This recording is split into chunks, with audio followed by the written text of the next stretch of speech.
الحمد لله وكفى وسلام على عباده الذين اصطفى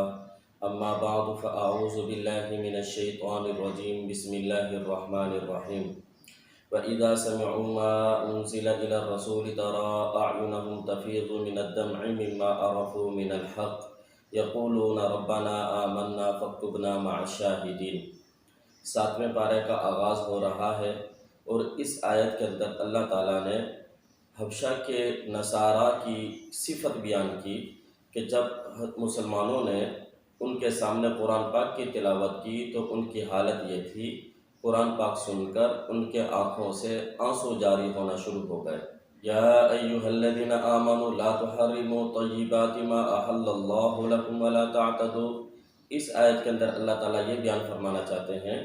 حلال اور حرام کا اختیار صرف اللہ تعالیٰ کو ہے۔ جن چیزوں کو اللہ نے حلال قرار دیا ہے تم اسے حرام مت قرار دو، اور جن چیزوں کو اللہ نے حرام قرار دیا ہے اپنا آپ کو اس سے بچاؤ اور اس کے قریب مت جاؤ۔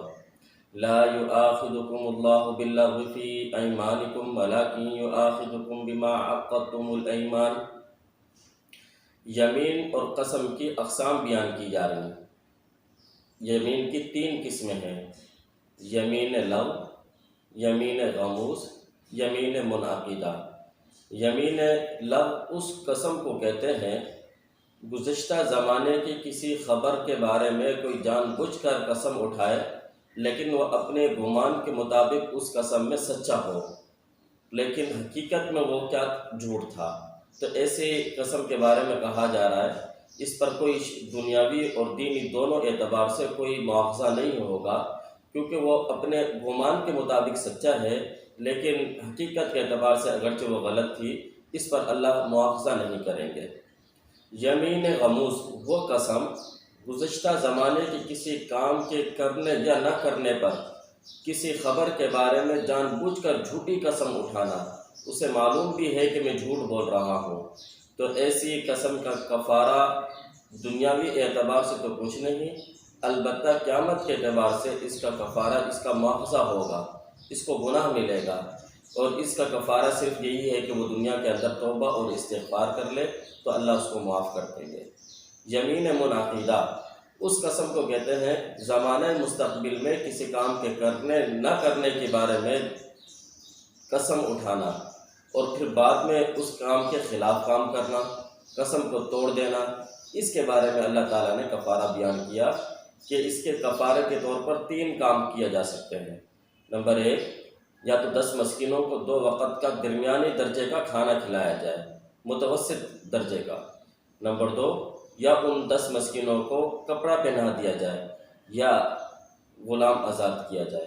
اگر یہ تینوں کاموں میں سے کوئی ایک بھی نہیں کر سکتا تو پھر 3 روزے لگاتار اس کو رکھنے پڑیں گے۔ یہ یمین منعقدہ کا کفارہ یہاں پر اللہ تعالیٰ نے بیان کیا ہے۔ یا ایھا الذین آمنوا انما الخمر والمیسر والانصاب والازلام رجس من عمل الشیطان۔ یہاں سے یہ بیان کیا جا رہا ہے شراب، جوا، بت اور قرہ اندازی کے جتنے بھی طریقے ہیں جوئے کے، یہ سب کے سب حرام ہیں۔ رجسن یہ گندے کام ہے اور یہ شیاطین کے کام ہے۔ شیطان تمہیں ان کاموں میں لگا کر آپس میں لڑوانا چاہتا ہے، بغض پیدا کرنا چاہتا ہے، اس لیے ان سے اپنا آپ کو بچانا چاہیے۔ یا ایھا الذین آمنوا لا تقتلوا الصید وانتم حرم۔ اس آیت کے اندر، آگے والی آیات کے اندر اللہ تعالیٰ نے 2 حکم بیان کیے۔ نمبر 1، محرم کے لیے حالت احرام کے اندر شکار کرنا خشکی کا یہ جائز نہیں ہے، یہ اس کو منع کیا جا رہا ہے، اور دوسرا حدود حرم کے اندر بھی جو ہے شکار کرنا یہ جائز نہیں ہے، البتہ سمندر کا یہ شکار کرنا اس کے لیے جائز ہے۔ ما جعل اللہ من بحیرۃ ولا سائبۃ ولا وسیلۃ ولا حام ولکن الذین کفروا یفترون علی اللہ الکذب۔ اس آیت کے اندر اللہ تعالیٰ یہ بیان کرنا چاہتے ہیں، جیسے پہلی آیت کے اندر یہ بیان کیا تھا حلال اور حرام کا اختیار صرف اللہ تعالیٰ کو ہے، تو مشرکین نے کچھ چیزیں، کچھ جانور ایسے جو بتوں کے نام پر انہوں نے چھوڑے ہوئے تھے اور اپنی طرف سے ان کو حرام قرار دیا تھا، اور یہ کہتے تھے کہ یہ اللہ کا حکم ہے، یہ چیزیں حرام ہیں۔ تو اللہ تعالیٰ فرماتے ہیں ما جعل اللہ من بحیرۃ ولا سائبۃ ولا وسیلۃ ولا حام، ان میں سے کوئی جانور بھی اللہ نے حرام نہیں قرار دیا، یا اللہ پر جھوٹی تہمت لگاتے ہیں، جھوٹ بولتے ہیں اللہ پر۔ یا ایھا الذین آمنوا شہادۃ بینکم اذا حضر احدکم الموت، یہاں سے یہ بیان کیا جا رہا ہے کہ جب کسی آدمی کے اوپر موت کے آثار ظاہر ہونے لگیں تو اسے چاہیے کہ وہ وصیت نامہ بنوا لے اور 2 آدمیوں کو اس کے اوپر گواہ قائم کر لے۔ ثم یجمع اللہ الرسل فیقول ماذا اجبتم، یہاں سے اللہ تعالیٰ یہ بیان کرنا چاہتے ہیں قیامت کے دن جب اللہ تعالیٰ تمام انبیاء علیہ السلام کو جمع کر لیں گے، اس وقت تمام انبیاء سے پوچھا جائے گا کہ تمہاری قوم نے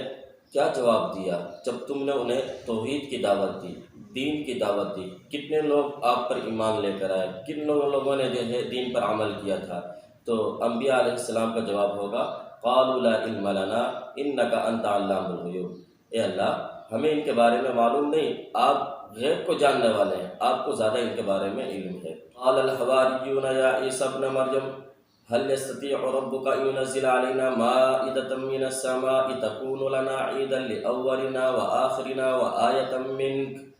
ان آیات کے اندر اللہ تعالیٰ یہ بیان کرنا چاہتے ہیں حضرت عیسیٰ علیہ السلام سے ان کی قوم نے مطالبہ کیا تھا کہ اللہ تعالیٰ سے آپ دعا کریں، آسمان سے ایک دسترخوان اترے، اس پر کھانے سجے ہوئے ہوں، تو حضرت عیسیٰ علیہ السلام نے دعا کی اور دسترخوان آسمان سے اترا تھا۔ اسی وجہ سے اس سورت کو سورۃ المائدہ بھی کہتے ہیں، کیونکہ اس میں دسترخوان کا ذکر تھا۔ وَإِذْ قَالَ اللَّهُ يَا عِيسَى ابْنَ مَرْيَمَ أَأَنْتَ قُلْتَ لِلنَّاسِ اتَّخِذُونِي وَأُمِّيَ إِلَٰهَيْنِ مِن دُونِ اللَّهِ، اللہ تعالیٰ بالخصوص انبیاء علیہ السلام کے بعد حضرت عیسیٰ علیہ السلام سے پوچھیں گے، اے عیسیٰ، پہلے تو ان کے اوپر احسانات جتلائے گئے پچھلے رکوع کے اندر، پھر ان سے یہ پوچھا جائے گا، اے عیسیٰ کیا تو نے یہ کہا تھا کہ مجھے اور میری والدہ کو معبود بنا لیا جائے، اللہ کے ساتھ شریک کر لیا جائے؟ تو حضرت عیسیٰ علیہ السلام برات کا اعلان کریں گے، کہیں گے یا اللہ میں نے تو اس طریقے کا کوئی حکم نہیں دیا تھا، بلکہ میں نے تو وہی باتیں کہی تھی جو آپ نے مجھے کہیں۔ میں نے یہ کہا تھا ان اعبدوا اللہ ربی و ربکم، کہ تم صرف اللہ کی عبادت کرو جو کہ میرا رب ہے اور تمہارا رب ہے۔ ان تعذبہم فانہم عبادک، اے اللہ میں نے تو ان کو نہیں کہا تھا یہ تیرے بندے ہیں، اگر ان کو تو عذاب دینا چاہے تیری مرضی، اور اگر تو ان کو معاف کرنا چاہے تیری مرضی۔ سورۃ الانعام مکی صورت، 165 آیات 20 رکوع پر مشتمل ہے۔ انعام عربی میں چھپاؤ اور جانوروں کو کہتے ہیں۔ اس صورت کے اندر جانوروں کے بارے میں ذکر آیا ہے، تو جیسے اس صورت کا نام انعام رکھا گیا ہے۔ اس صورت کے اندر بنیادی طور پر 3 مضامین، توحید، رسالت، عقیدہ آخرت کو دلائل کے ساتھ اللہ تعالیٰ نے بیان کیا، اور پھر توحید کے اوپر جو اللہ تعالیٰ نے دلائل دی ہیں وہ بڑے عجیب قسم کے، کبھی دلائل سوال اور جواب کی صورت میں دیے۔ صورت کی ابتدا میں اللہ نے فرمایا الحمدللہ الذی خلق السماوات والارض وجعل الظلمات والنور، تمام تعریفیں اس اللہ کے لیے جس نے آسمان، زمین، روشنی، اندھیرے کو، هو الذی خلقکم من طین ثم قضى اجلا، تم سب کو مٹی سے پیدا کیا اور پھر ایک وقت مقرر تک تم نے رہنا ہے۔ اس طرح اللہ تعالیٰ نے اور بھی بہت سارے دلائل پیش کیے۔ پھر آگے چل کے فرمایا وَيَوْمَ نَحْشُرُهُمْ جَمِيعًا ثُمَّ نَقُولُ لِلَّذِينَ أَشْرَكُوا أَيْنَ شُرَكَاؤُكُمُ الَّذِينَ كُنْتُمْ تَزْعُمُونَ، یہاں سے بھی یہ بیان کیا جا رہا ہے جب قیامت کی دن کفار ان کو جہنم کے کنارے پر کھڑا کیا جائے گا، تو جب کافر جہنم کو دیکھ لیں گے اور اس کی ہولناکی کو دیکھنے کے بعد اللہ تعالیٰ ان سے پھر پوچھیں گے یہ بتاؤ جن کو دنیا میں تم میرا شریک ٹھہراتے تھے اور اپنی جان مال ان کے نام پر قربان کیا کرتے تھے، آج وہ شریک کہاں ہے؟ تو پھر جواب یہ دیں گے اے اللہ ہم نے تمہارے ساتھ کسی کو بھی شریک نہیں ٹھہرایا تھا۔ اللہ ان کے منہ پر مہر لگائیں گے اور پھر جسم کے دوسرے اعضاء گواہی دیں گے۔ الذین کذبوا بلقاء اللہ، یہاں سے اللہ تعالیٰ یہ بیان کر رہے ہیں کل قیامت کے دن جب کفار اپنا ٹھکانہ دیکھیں گے جہنم میں، تو اس وقت وہ آرزو کریں گے کاش کہ ہم دوبارہ لٹا دیے جاتے، پکے ہم محیط بن کر آتے۔ اللہ فرماتے ہیں کہ اگر ان کو دوبارہ لٹا بھی دیا جاتا پھر بھی یہ توحید کا اقرار نہ کرتے،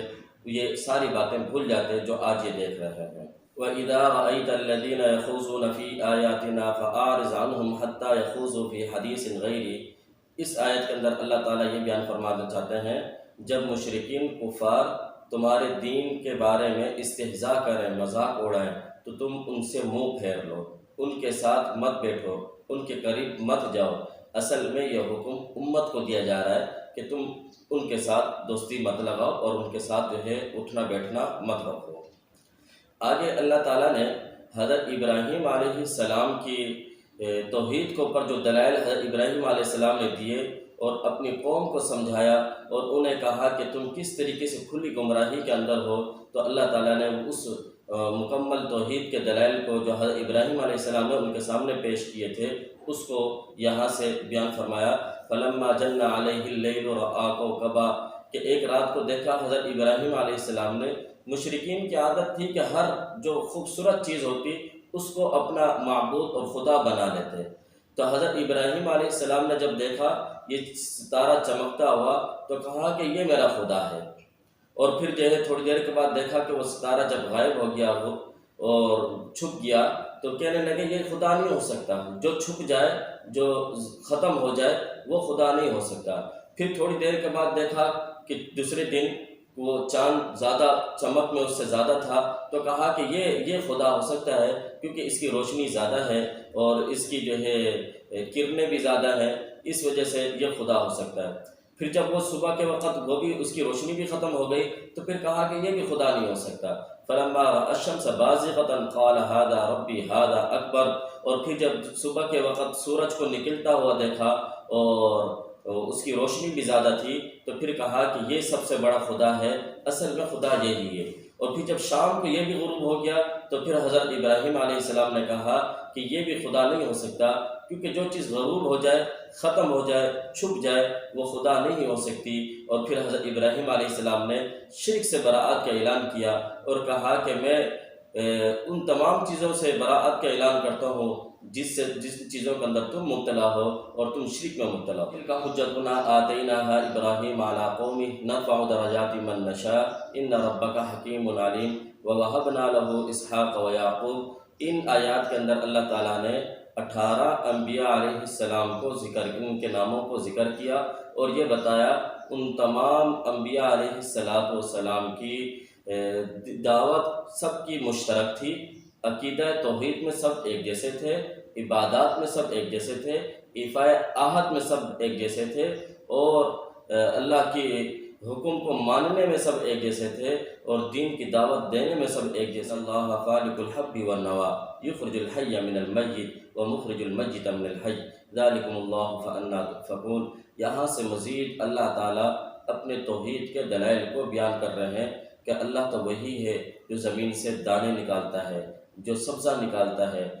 جس نے رات کو سکون کا ذریعہ بنایا، جو مردے سے زندے کو نکالتا ہے، زندے کو مردے سے نکالتا ہے۔ اللہ وہی ہے جو تمہارے لیے باغات اگاتا ہے، انار، انگور، مختلف قسم کے پھل ہوتے ہیں جو ابتدا میں سب کھٹے ہوتے ہیں لیکن آہستہ آہستہ ان کے اندر مٹھاس آنا شروع ہو جاتی ہے، ہر ایک کا ذائقہ الگ ہوتا ہے۔ تو یہ مختلف قسم کے اللہ تعالیٰ نے توحید کے دلائل پیش کیے اور اپنی توحید کو ثابت کیا ہے۔ دعا ہے اللہ تعالیٰ ہمیں اپنی توحید کو سمجھنے کی اور نبی پاک صلی اللہ علیہ وسلم کی تعلیمات پر عمل کرنے کی توفیق عطا فرمائے۔ وآخر دعوانا ان الحمد للہ رب العالمین۔